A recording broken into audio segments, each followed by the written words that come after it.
Welcome to The Author's Journey with #1 international best-selling author and in-demand publisher, Rebecca Hall Gruyter. Today, we'll showcase the works of an amazing best-selling author, find out the story behind their book, and explore ways to bring your message powerfully forward. Now, here's your host, Rebecca Hall Gruyter. Welcome, everyone, to The Author's Journey. Thrilled to have you joining us today. We have the opportunity of talking to two amazing co-authors today that have produced a book that has had a global impact. So we're really excited to bring them to the show today. I know you're going to enjoy them. All that they have to share, wisdom and insight around really building a cause, a mission into an exciting action thriller book, and how they did that to really make a difference, especially around hunger. So the book is titled The Hunger Crime. I know you're going to enjoy meeting each of our guests and learning from them. In order to get the most out of our time together today, I want to encourage you to take a breath. Just breathe in. Let's become fully present and ready to receive tips, ideas, insights, and really discover what it took for them to bring their book forward and any wisdom they have, some behind-the-scenes shares. And for those of you who are avid readers, it's always nice to know a little bit of what it was really like, the story behind the story, as you're reading it and enjoying the novel or book or exploring all that you are discovering as you read what they have created and brought forward. If you are a writer out there, it's wonderful to learn from other writers and what they've done, what they've woven into their beautiful book that they have been able to bring forward in a really powerful way. So I know you're in for a treat. Just keep doing that beautiful breath, and I encourage you to grab a piece of paper, writing utensils, so you can capture notes and insights as they are shared with you. Because I know there is something here for you today by the very nature of you tuning in. So sit back, take that breath, and enjoy. It is my privilege and honor to introduce our first amazing guest, John Crisci. I know you will enjoy his spirit, his heart, and his energy. Let me share a little bit about his professional backgrounds, a little bit more about him. He served in the United Nations World Food Program, WFP, for 27 years, assisting the hungry poor. He served almost 3 decades there and served a variety of positions in the WFP field offices, and in his final years at WFP, he was appointed acting director of the supply chain. He recently partnered with Trudy to co-author a book that we're going to talk about today on worldwide hunger and food distribution.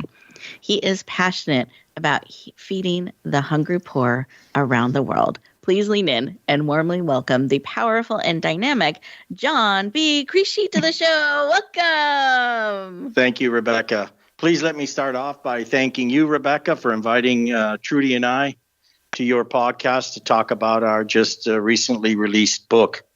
I just want to say a quick thanks to all the people behind the scene that make this show happen so we can talk about our book tonight and also the listeners today. The book is entitled The Hunger Crime. The Hunger Crime has all the right ingredients of an intriguing, fast-paced thriller such as hunger, death, fraud, ransom, hostages, love, and there's peace there. What makes The Hunger Crime different from other thrillers is the setting of the story. It's set inside a humanitarian organization. The story will take you behind the scenes of a humanitarian organization, revealing what it takes to feed hungry people today in some of the roughest and harshest places in the world out there today. To give you a bit of insight on the book, when Trudy and I started this project, we wanted to write a book which was both entertaining but also educational. And we put together our combined experience of 60 years in the humanitarian world and came up with a story that would keep our readers glued to the page, but also we would bring out some really hard facts of how the world is today when it comes to feeding people.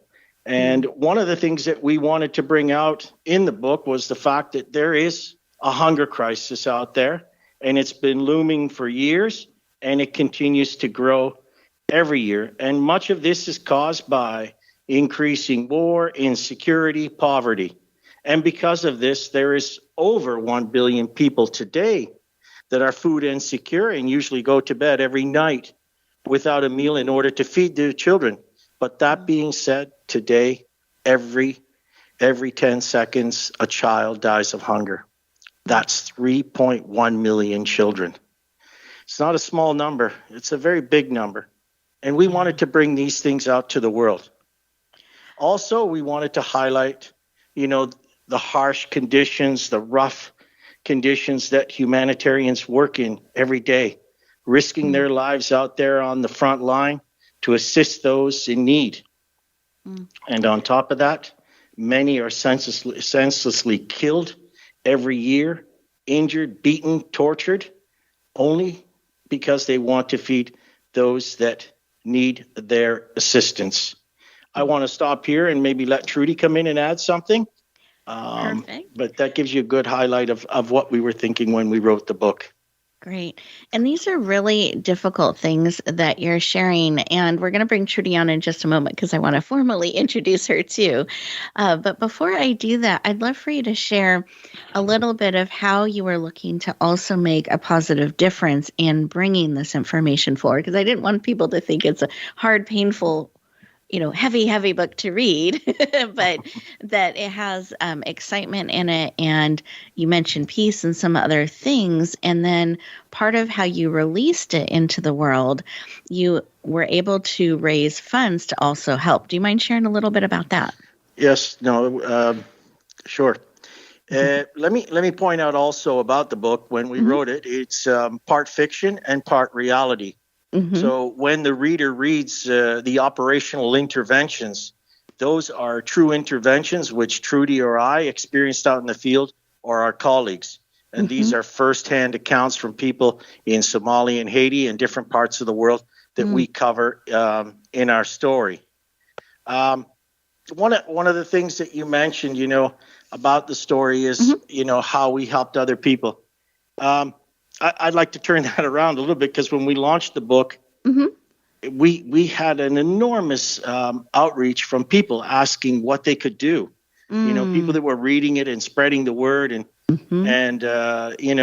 people were asking if they could give, and we were giving them direction to read and go on to the site. So what we had was a large outreach when the story was released, and we were close with social media and others.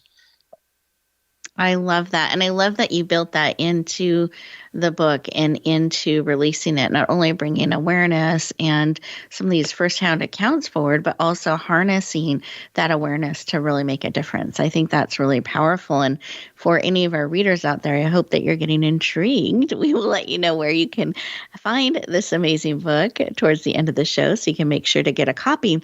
For those of you authors out there, it's really great to think about, is there something you're looking to bring forward in bringing your book forward? How can you harness that? How can you help with the release of the book create momentum around that cause that is important to you? So it's great food for thought.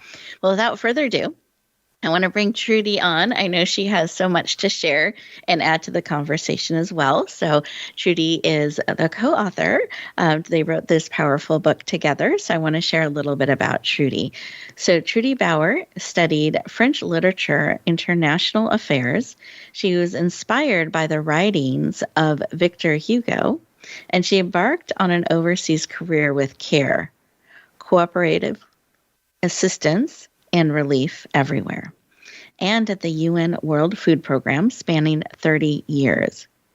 She managed food assistance programs in India and Bangladesh and Madagascar, just to name a few. And in 2011, she began the co-author journey of this book with John to bring the hunger crime forward. And she is passionate about sharing this message and this book with the world. Please lean in and warmly welcome the powerful, dynamic, and heart-centered Trudy Bauer to the show. Welcome. Thank you. I'm very, very excited to be here again with you on this side of the journey, shall we say, post-publication. Yes, it is a journey. So thrilled to have you joining us and sharing with us today. And I know as John was sharing, I'm sure you had things popping up in your heart that you wanted to add to the conversation about why this book and what you hoped it would achieve and kind of why you brought it forward in this format, why you selected this action thriller type of format to bring this message and information to the world. Love to hear your thoughts. Well, I feel this book speaks on so many levels and has something for everyone. On the surface, it seems like, a beach read in a sense. It's a gripping crime thriller. It's got all the good and bad actors and the exotic venues, and it takes the reader on a tour of the globe from Rome to Somalia and to Haiti and Panama and Colombia. So that's on the surface, the plot line, but on another level, it is a hero's journey, and it's a story of the protagonist, Bentano, who's our humanitarian, who faces many challenges that our colleagues and ourselves have faced in the field, how he overcomes these challenges and how he's changed by them and who he becomes as a result. So in this sense, the reader can be assured it's a journey with an ending. So they need to power through to get to the ending because all challenges can be difficult, and it's what makes us grow as a result. I love that.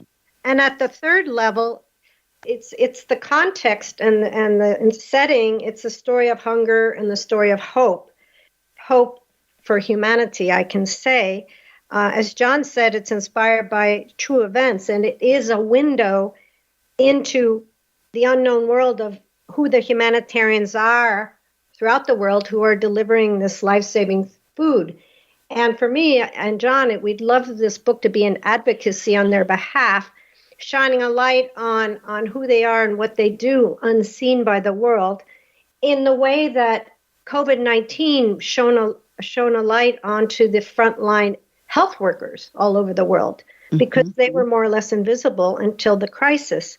So by getting into the next to us and part of our community during the duration of this book, they will have an idea of how these people live and the sacrifices they make and their commitment and their idealism. And also we honor the people who are hungry, and we look at hunger from their perspective. So understand what it means to be hungry and the choices families face, particularly women. In the case of our drought, you migrate or you die. There are two choices for many of these. So that's why for us, we wanted to honor all those who are in humanitarian service and beneficiaries of humanitarian service. So that was one thing. And we didn't talk about the title in detail, but it is a crime, and the literal crime is a crime against the hungry perpetuated at the heart of the humanitarian agency. So there is a true crime, and the bigger crime is the crime of the hunger paradox, where there's enough food produced to feed the world, but there are, as John said, 1 billion people. So we have two levels of the crime. That reminds us. And that's why we didn't talk a lot about the cover, but we love the cover because it's a bit dark and it's a bit provocative and mysterious. And we both fell in love with the cover for different reasons. And we hoped it would bring the reader in. And we just wanted to reassure the reader that the back cover is orange, and that was the color of hope. So nice. With darkness, there is always light. I love that. Do you mind describing the front cover a little bit? So I know you described some of how we react when we see it in the elements, but what does it look like? So when people are looking out there for your book, they're able to recognize this is it. This is the one. Well, the first thing you see is the #1 international bestseller badge in the top Dun, right. ta-da! Yes. first thing that helps us to stand out on a bookshelf. And it's really a very, very valuable, achievement. Yes. What we see is that the title, and then the whole background is sort of dark with some orangey dark hues. And you have the outline of some outstretched hands. And it's sort of the iconic hands with the empty bowl that, as John said, indicates need. And in those hands and inside the bowl, which has all sorts of exotic inscriptions inside, you see there's a bee, which is the symbol for Bitcoin. And so instead of getting food, it's a reminder of all the wealth that is hidden in the internet, that's hidden in stock market transactions. So the possibility to feed the hungry is there, but all they're getting is an empty bowl full of promises. And probably most readers won't figure that out as they look at it, but they will be drawn in and curious that what does this mean exactly? I love it. I love all the layers that you've added in and the thought. So anyone listening, I know when they get the book, they're going to look at that cover a little bit differently with what you've shared. I think that's brilliant. John, did you have something you wanted to add? Yes. A tip to those that are planning on writing and publishing a book. For Trudy and I, it was a big task to agree on the cover. I think that, we drove the graphic artist through hell. We got the standard type of graphics, the hands with the empty bowl and the humanitarian running away from gunfire and the humanitarian rescuing a child. But that was all standard. We had seen that all before. And when we told the graphic artist, we want you to think outside of the boundaries and give us something different, we saw this one with the begging hands and the Bitcoin, which summed up the story. Beautiful. Food versus greed. It really summed up our story there. But we were also a little bit bashful, let me put it that way, and thought that we might be too bold. So we even reached out to an executive that worked for an international advertising company and asked him for his thoughts. And he told us that we were on the money with the colors, with the begging hands, the Bitcoin, raised curiosity. It showed the colors for hope, but it also showed colors of the dark storm. So I want to tell people out there, upcoming writers, is that there's a lot of time that goes into thinking out if you want to have a cover that grabs you, because it's so important. When you go into a bookstore, the first thing you do is you look at the cover and then you read the back. Exactly. And it's so important that you have that and you invest a great deal of time in that. Beautiful. Thank you. Thank you for sharing. I appreciate it. Great tips, great insight. There. Oh, I'm sorry. Yes, Trudy? No, just very quickly. I think for both of us, it was gut level reaction. Like we both reacted in our gut, our intuition. Yeah. Because it's not normally something I would go for. It wasn't me. It was the book. It had its own identity. So it kind of called to us, shall we say. Yeah. I love it. Well, and that is, I like that point too, that a book does become its own being and it has its own vibration, its own way of showing up in the world. And that cover is the container for that and builds the bridge to the potential readers and the readers. So it's really important to honor the vibration, the heartbeat of the book and what it is and how it's supposed to show up in the world. So I love that you guys felt into that. We're willing to go outside of the box. We're persistent about having it come forward in the way that honored the book, the message, and all you were looking to do. I love that. Thank you for sharing. We are getting ready to go to our first commercial break. And as we do so, listeners, really think about some of what Trudy and John have shared. And we'll continue our conversation in just 2 minutes.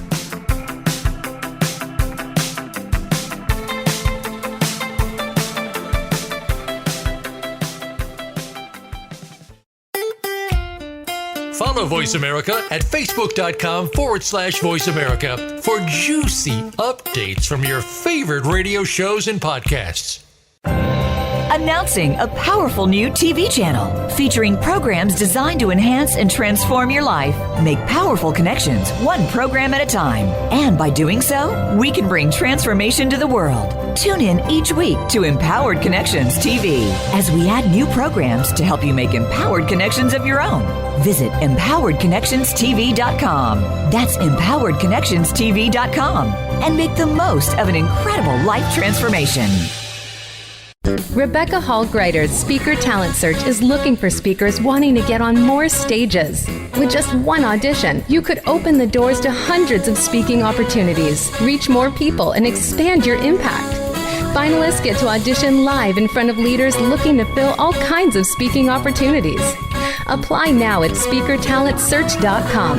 That's speakertalentsearch.com. We look forward to hearing your message. The Internet's #1 talk station. #1 talk station. VoiceAmerica.com.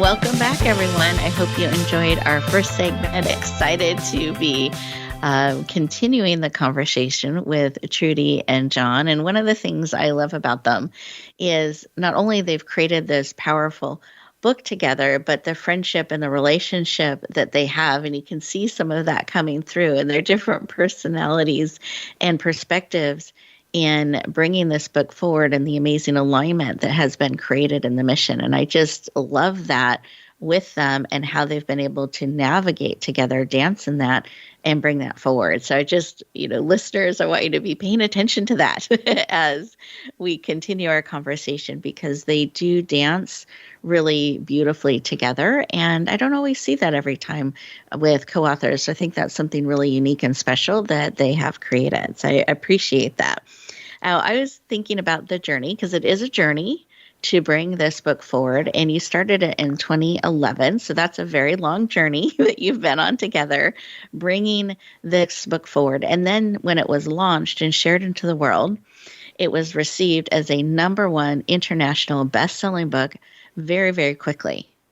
In 7 countries, you hit that best-selling status and above, 93 categories, and 17 of them ranking #1. Just huge success. And that was just the beginning of it rippling out to the world. So you really struck a powerful chord and were able to reach. And then I love hearing that it created this momentum and so many people leaning in to help and wanting to make a difference and contribute in some ways. So just so much in that journey and the release of it to celebrate. And I'm curious, in a journey that long, is there a surprise that strikes you? Or when you look back, you remember a moment that really surprised you or caught you off guard or did not know that was coming, that you navigated through, and any tip that you have around that? So I don't know, John, do you want to go first? Okay. Let me start off with a tip to, the upcoming writers and publishers out there is, as you mentioned, it took us 12 years to get through this book. And so what it tells you, if you believe, don't give up. Really don't give up. The whole thing is about believing. And if you do, you'll get there. Nice.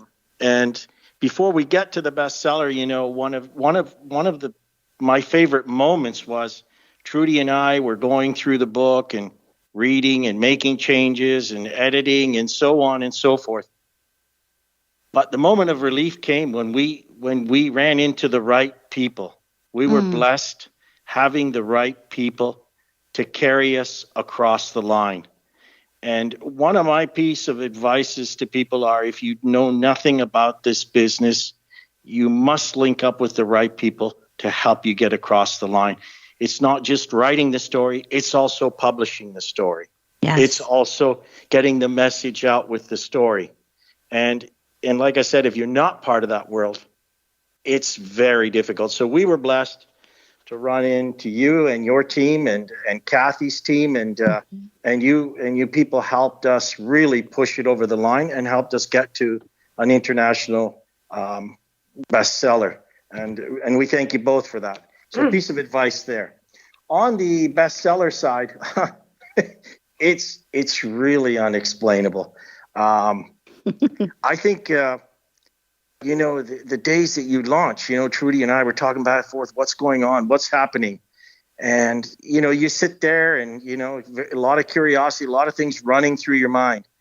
But when we got your message, we went number one in 4 countries and we're on the bestseller list in another 3. It was a sense of relief for me because I knew that we had done well.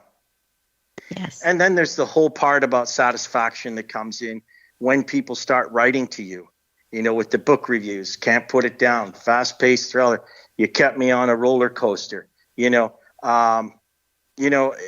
are the parts that are really satisfying. We had people that said, John, the book's too short.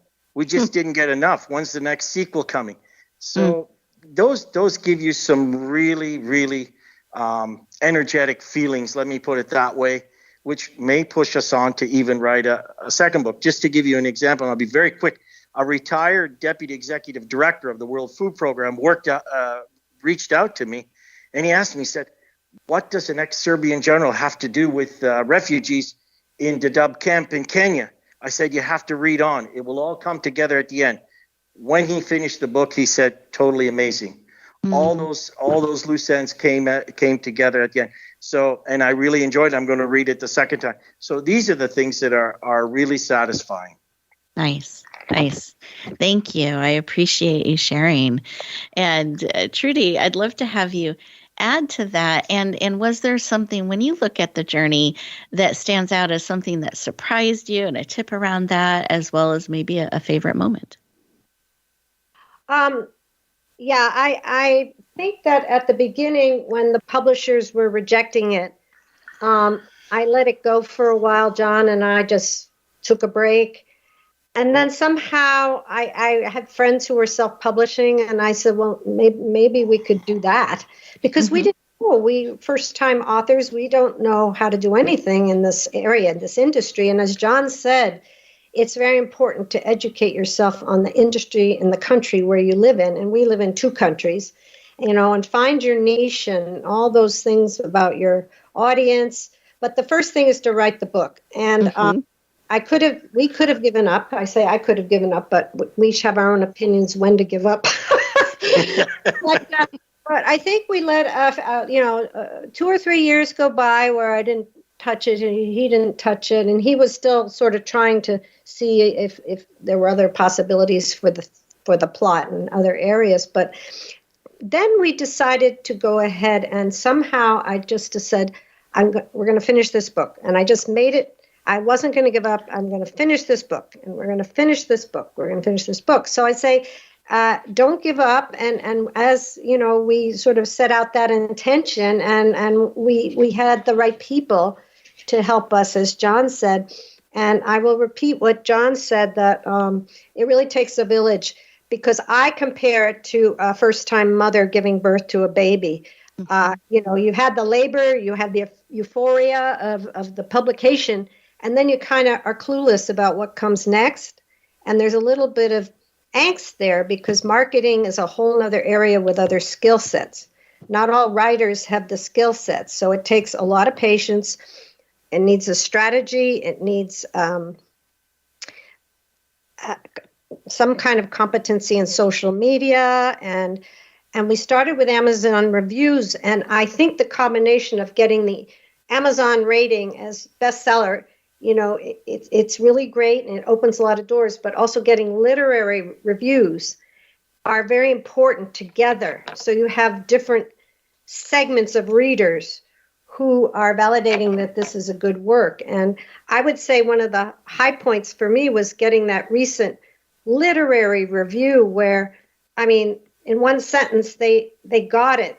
They said, we crafted a brilliant story. It's entertaining, educational. Readers are hooked with a gripping crime and action-filled plot, and introduced to the hard and tireless work that humanitarians do today. So to get a literary review gives it even more momentum. So I'd say the journey of marketing is building blocks. Yep. And we are learning. We still are, ingenues in this area, and we're doing our best in all areas, and it's slow. I mean, it's hard to sell books in this context, but we're slow and steady is winning the race. And I think now we have a little more confidence with the reviews, et cetera. And it's a marathon. It's not a sprint.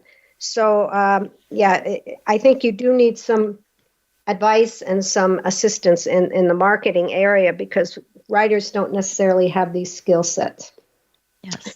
And I Thank you for the prize was the international bestseller. It's also this great review. That really was a lovely surprise for me. Yeah. Oh, Yeah. I love it. If I could come in just quickly on surprises, is as I mentioned briefly, when we launched this book and it got into hands of people from social media, bloggers, so on and so forth, journalists, and they knew it was a cause-related book. We had a story to tell. We had a cause to reach out for, so on and so forth, and try to bring people in closer. We never had so much outreach, in the sense they were reaching in and basically asking us to do interviews, to do podcasts. And as Trudy mentioned, we just had a great book review. One of the biggest book clubs in the U.S. just finished the review. And the number of people reaching in and asking us to participate in different things. We'll have a big announcement to make on the 15th of May. And I hope people will follow us through our website and our posts that we do every week. And the momentum will be picking up as we go on. So I really want to thank also the outside world. Nobody wanted to sit on their hands. Somebody wanted to do something, anything, to try and help us with our cause, because they knew it's a desperate situation, and the pouring out was really there, and that was surprising. That was surprising. Wonderful. Well, thank you so much for sharing. I appreciate it. You've created such a powerful work. I know the time goes so quickly, and I know our listeners are, I am sure, wanting more of Trudy and John. So I would love to let them know, one, where can they find your book? We'll give them the title again. And what is the best way for them to connect in and go deeper? And I didn't know, Trudy, if you wanted to share that, or John, if you did. So let me know who would like to share. Trudy? I have a few addresses. Well, the book is available on Amazon.com, or it's published through Ingram Books, and it's available in Barnes & Noble and major bookstores, wherever books are sold. And you just have to ask them if they have dealings with Ingram Books, because it could be in local bookstores, but it just depends. And then our website is thehungercrime.com. And my Facebook is Trudy E. Bauer, and LinkedIn is Trudy E. Bauer, and John will tell us his. Yep. Perfect. John? So I'm on Facebook, John Crisci, and I'm on LinkedIn, John Crisci, so you can reach out to me there. We do try to answer everybody's queries, questions that come in every day. We do mentor people that ask us that want to join and be part of this environment and following the cause, and we try to give as much advice as possible. We may take some time to respond, but we do try to respond to everyone. And anyone we haven't responded to, please send your message again, and we'll try and get a response back to you. Wonderful. Well, thank you both. I know it's a busy time after the launch and as you're continuing to interview and get the message out. So I so appreciate you taking time today. It was an honor to work with you and get to be part of that team launching and bringing it to the world. And I'm so glad that it has been received as powerfully as it has. So thank you both for joining us today. Listeners, I want to encourage you to reach out to our guests if they have generously given their contact information, and that is on purpose. So I encourage you to do that. Also, I have a free resource for you.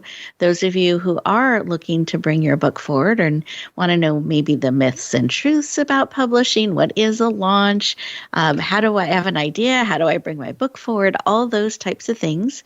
We've created a powerful resource called the Emerging Author Series with an S, it's plural, Emerging Author series.com, and that is our free gift to you. You will find a collection of ebooks. They're about a chapter each in length that can support you on any of those questions, the things that we're most frequently asked, to help you move your book and your message forward. Because if you have that pull, that call in your heart to bring a message forward, I want to encourage you to be persistent, like Trudy and John talked about today. Find a way to bring it forward. Find that team to support you on the journey, and be willing to discover the best way to bring it forward and share it with the world, because it is needed. We need what has been placed on your heart. So keep reading, keep writing, and we'll look forward to talking to you next time.